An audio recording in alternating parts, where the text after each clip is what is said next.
You won't believe what happened when I returned to my fishing cabin. My peaceful retreat turned into a full-blown battle with the HOA, and Karen, the self-proclaimed gatekeeper of the lake, went completely berserk. If you want to see how far someone can go to control your access to nature, and what I did in response, stick around and subscribe for more wild true-life drama like this. When I first got my fishing cabin 20 years ago, it was a dream come true, a rustic little escape nestled on the edge of Pinewood Lake, accessible only by a narrow legal trail I'd discovered through county records and a bit of old-fashioned research, a path that wound through the woods like a secret passage into serenity. But over the years, something changed. The neighborhood around the lake slowly grew, more cabins sprouted, and the homeowners association HOA that oversaw the area got more aggressive, and then there was Karen, who somehow became the self-appointed enforcer of the rules, a woman with a reputation for fussing over details nobody else noticed, with the sort of obsession that turned neighbors' squabbles into full-blown neighborhood legends. And when I'd been away for a year because of work and family obligations, I never imagined that coming back would be walking straight into a storm. I pulled into the gravel driveway of my cabin last spring to find a huge wooden barricade blocking the trail, the only legal access to the lake I'd ever had. With a bold, "Private property, no trespassing," sign stapled to it in big black letters, and my first instinct was disbelief, because this trail was established and registered, but a quick look around revealed Karen standing just beyond the barricade with her phone, filming me, a smug expression plastered on her face as though she had been waiting for this moment, and I tried to approach to ask why, and she immediately launched into a tirade about safety violations, liability issues, and neighborhood standards, citing rules nobody had ever brought up before, as if she had spent the past year rewriting the HOA handbook in her head and preparing for my return. My frustration boiled over when she refused to even discuss the matter civilly, instead blocking my way with her arms crossed and a glare sharp enough to cut glass, and when I pointed out the county records proving my right of access, she scoffed and called me a liar, which instantly sparked something in me, because this was no longer about fishing, it was about principle, and I knew she was manipulating the HOA board to gain control over that trail for reasons I didn't yet understand. So I started digging into the HOA's minutes from recent meetings and discovered that Karen had been lobbying to reroute the trail so it crossed over a piece of her own property, effectively giving her control over who reached the lake, a revelation that turned my anger into something more dangerous: determination.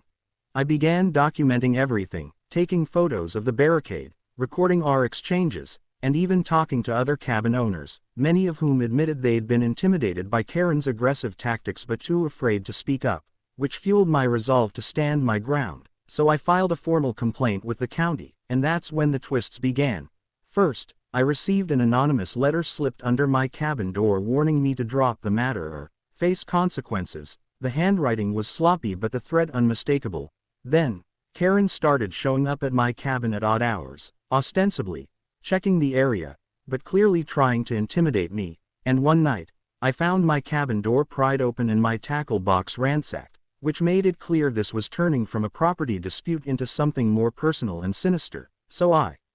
installed cameras, gathered all my evidence, and confronted the HOA board at their next meeting in front of the whole neighborhood, presenting my proof that the trail was legally mine to use and that Karen had been manipulating meetings and falsifying records. And just when I thought I had the upper hand, Karen dropped her own bombshell. She revealed she had a signed agreement from 2 previous owners giving her partial control over the trail access, a document I had never seen, throwing the entire case into chaos. And as tensions escalated, an older neighbor named Bill, who had been quietly watching the proceedings, stood up and revealed that Karen had a history of similar disputes in another town and had once been fined for trespassing herself, which shifted the room into stunned murmurs. And then Karen, in a shocking twist, accused me of harassing her and called the police, turning my fight for the trail into a legal nightmare, with me now having to defend myself against charges I knew were baseless. The weeks that followed were a blur of court dates, HOA meetings, late-night negotiations,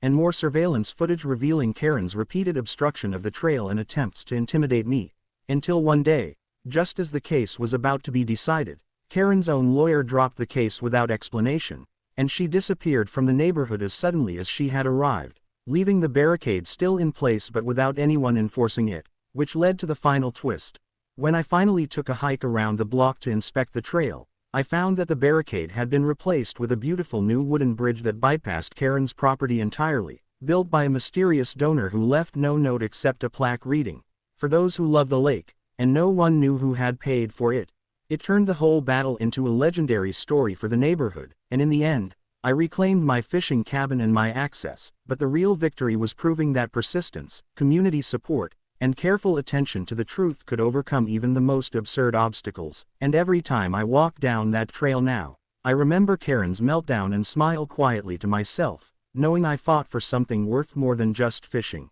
I fought for my right to peace, freedom, and the lake I love.